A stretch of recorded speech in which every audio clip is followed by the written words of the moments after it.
Hello guys, good morning. नमस्कार सगळ्यांना. कसं काय आहे? सगळे मजेत ना? आणि मजेतच असायला हवं. तर चला, आजच्या दिवसाची छान अशी सुरुवात झालेली आहे आणि पुन्हा एकदा तुमच्या सगळ्यांचे स्वागत करते मी माझ्या आजच्या एका नवीन ब्लॉगमध्ये. तर चला, आजचा ब्लॉग करूया सुरू. तर एवढ्यात आहे ना, आता म्हणजे आपले इतके असे पार्टीचेच नुसते ब्लॉग येतात ना की बस. म्हणजे सारखं जेव्हापासून होळी झाली आहे ना की तेव्हापासून नुसत्या इकडं पार्टी चालू आहे.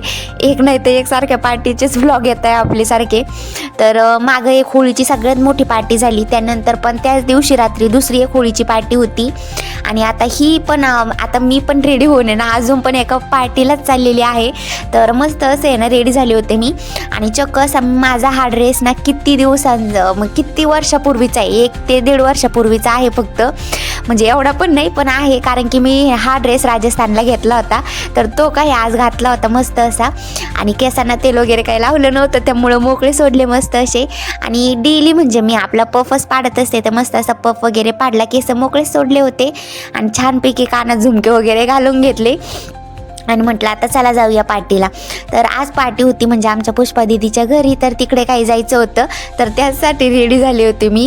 आणि चक्क आमची दरवाजा, त्याचबरोबर खिडकी, हे ते सगळं काही ओपन केलं होतं, कारण की एवढी गरमी व्हायला लागली ना आता इकडं की बस यामुळं. तर मस्त असा ड्रेस वगैरे घातला आणि फायनली म्हणजे मी त्यांच्या घरी पोहोचले पार्टीला. आणि बघितलं तर संपूर्ण सगळ्या लेडीज येऊन बसल्या होत्या आणि मीच लास्टला उशिरा आलते.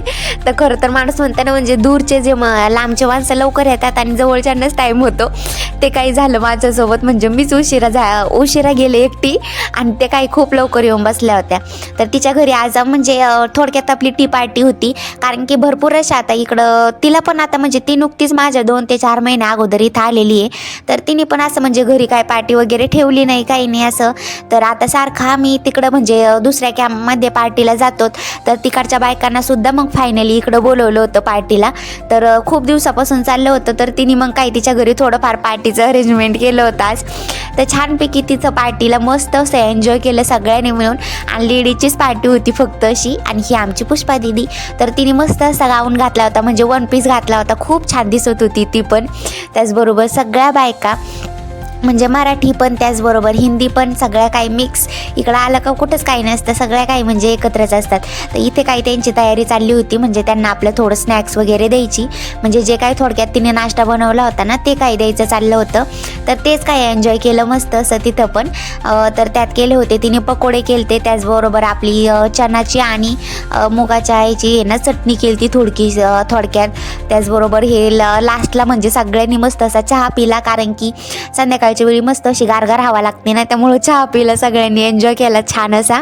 आणि हे काय पकोडे, त्याचबरोबर आपल्या हरभऱ्याची वगैरे चटणी आणि गोड पुरे पण केल्या, त्याचबरोबर आपले बॉबीज वगैरे काढल्या होत्या मस्त अशा तळून.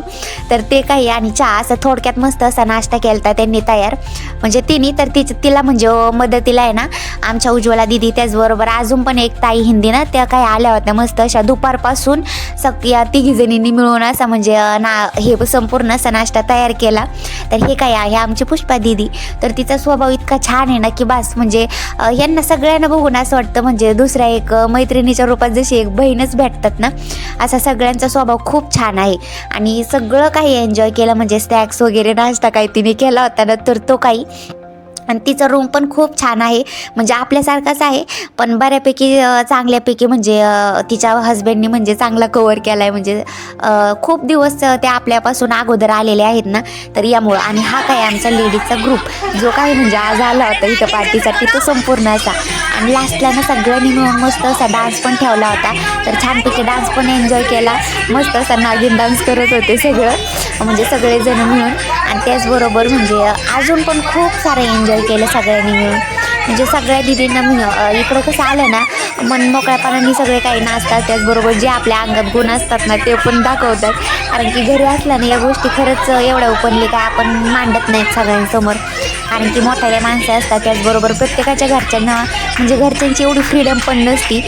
तर आमचं काही तेच आहे. तर त्यामुळं तर फायनली आमचा संपूर्ण असा छानपैकी सगळा कार्यक्रम पार पडला.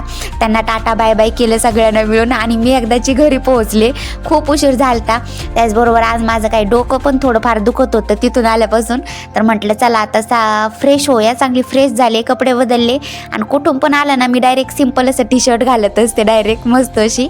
आणि आरू मॅडम आमच्या खेळत होत्या. तिच्या पप्पानी तिला खायला पण घातलं होतं, मी तिकडे गेलते तर मसाले भात. तर तिने काही खायला खाल्लं आणि मस्त अशी खेळत होती. तर चला आता आजचा ब्लॉग असाच होता, पुन्हा एक पार्टी स्पेशल ब्लॉग होता आजचा पण. तर तो कसा वाटला ना तुम्हाला मला नक्की सांगा कमेंटमध्ये. आणि आमच्या आरू मॅडमचं मस्त असं काम चाललं होतं, म्हणजे भांडे कोंडे खेळायचं काम. तिचा नवीन सेट आला आहे ना भांड्याचा, तर ती त्याच्यासोबत खूप छान प्रकारे नादी लागती. तर ती काही खेळत होती आणि मला अजून स्वयंपाक पण करायचा राहिला होता. तर चलो भेटत जाऊ पुढच्या ब्लॉगमध्ये. तोपर्यंत बाय बाय, सी यू.